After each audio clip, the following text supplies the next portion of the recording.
Education with Robot। Part 3। वी bus की यात्रा। हम 5 मित्रों ने तय किया कि शाम 4 बजे की बस से चलें।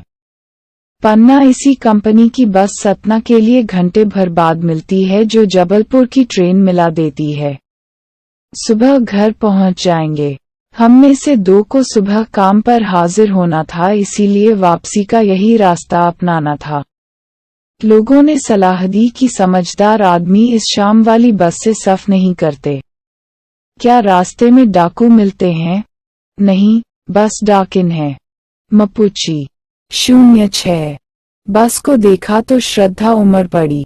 खूब वयोवृद्ध थी, सदियों के अनुभव के निशान लिए हुए थी। लोग इसलिए इससे सफर नहीं करना चाहते कि वृद्धावस्था में इसे कष्ट होगा। यह बस पूजा के योग्य थी। उस पर सवार कैसे हुआ जा सकता है? बस कंपनी के एक हिस्सेदार भी उसी बस से जा रहे थे। हमने उनसे पूछा, यह बस चलती भी है? वह बोले, चलती क्यों नहीं है जी, अभी चलेगी। हमने कहा, वही तो हम देखना चाहते हैं। अपने आप चलती है यह? हाँ जी। और कैसे चलेगी? गजब हो गया, ऐसी बस अपने आप चलती है। हम आगा पीछा करने लगे। डॉक्टर मित्र ने कहा, डरो मत, चलो। बस अनुभवी है। नई नवेली बसों से ज्यादा विश्वसनीय, हमें बेटों की तरह प्यार से गोद में लेकर चलेगी। उद्धरण चिन्ह। हम बैठ गए। जो छोड़ने आए थे, वे इस तरह देख रहे, जैसे अंतिम विदा दे रहे हैं। उनकी आंखें कह रही थीं, आना जाना ही रहता है। आया है, सो जाएगा राजा। रंक फकीर आदमी को निमित्त चाहिए करने के लिए एक। इंजन सचमुच स्टार्ट हो गया। ऐसा जैसे सारी बस ही इंजन है और हम इंजन के भीतर बैठे हैं। कांच बहुत कम बचे थे। जो बचे थे, उनसे हमें बचना था। हम फौरन खिड़की से दूर सरक गए। इंजन चल रहा था। हमें लग रहा था कि हमारी सीट के नीचे इंजन है। बस सचमुच चल पड़ी और हमें लगा कि यह गांधी जी के असहयोग और सविनय अवज्ञा आंदोलनों के वक्त अवश्य जवान रही होगी। उसे ट्रेनिंग मिल चुकी थी। हर हिस्सा दूसरे से असहयोग कर रहा था। पूरी बस सविनय अवज्ञा आंदोलन के दौर से गुजर रही थी। सीट का बॉडी से असहयोग चल रहा था। कभी लगता सीट बॉडी को छोड़कर आगे निकल गई है, कभी लगता कि सीट को छोड़कर बॉडी आगे भागी जा रही है। 8-10 मील चलने पर सारे भेदभाव मिट गए। यह समझ में नहीं आता था कि सीट पर हम बैठे हैं या सीट हम पर बैठी है। एकाएक बस रुक गई। मालूम हुआ कि पेट्रोल की टंकी में छेद गया है। ड्राइवर ने बाल्टी में पेट्रोल निकालकर उसे बगल में रखा और नली डालकर इंजन में भेजने लगा। अब मैं उम्मीद कर रहा था कि थोड़ी बाद बस कंपनी के हिस्सेदार इंजन को निकालकर गोद में रख लेंगे और उसे नली से पेट्रोल पिलाएंगे, जैसे माँ बच्चे के मुंह में की शीशी लगाती है।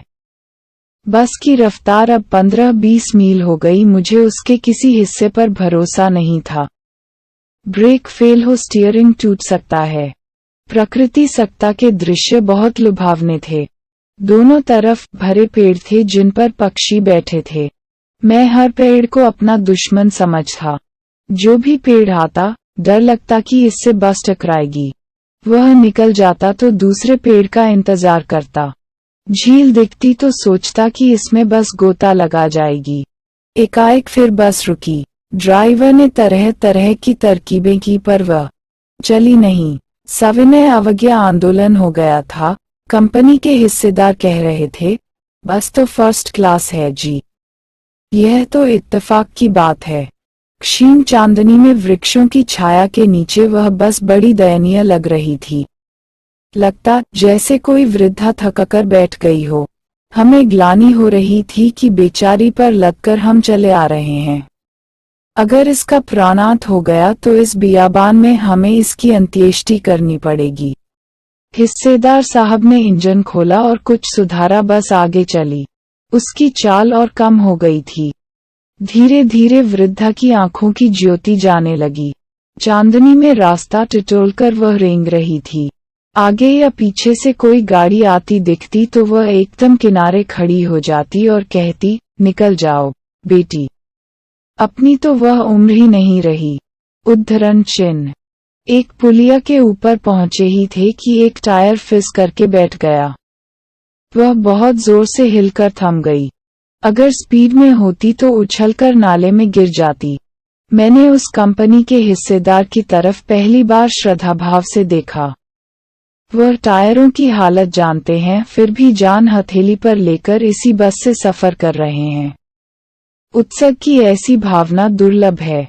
सोचा, इस आदमी के साहस और बलिदान भावना का सही उपयोग नहीं हो रहा है। इसे तो किसी क्रांतिकारी आंदोलन का नेता होना चाहिए। अगर बस नाले में गिर पड़ती और हम सब मर तो देवता पसारे उसका इंतजार करते। कहते, वह महान आदमी आ रहा है। एक टायर के लिए प्राण दे दिए। मर गया, पर टायर नहीं बदला। दूसरा घिसा टायर लगाकर बस फिर चली। अब हमने वक्त पर पन्ना पहुंचने की उम्मीद छोड़ थी। पन्ना कभी भी पहुंचने की उम्मीद छोड़ दी थी। पन्ना क्या, कहीं भी, कभी भी पहुंचने की उम्मीद छोड़ दी थी। लगता था, जिंदगी इसी बस में गुजारनी है और इससे सीधे उस लोक को प्रयाण कर जाना है। इस पृथ्वी पर उसकी कोई मंजिल नहीं है। हमारी बेताबी, तनाव खत्म हो गए। हम बड़े इत्मीनान से घर की तरह बैठ गए। चिंता जाती रही। हंसी मजाक चालू हो गया। हरिशंकर परसाई।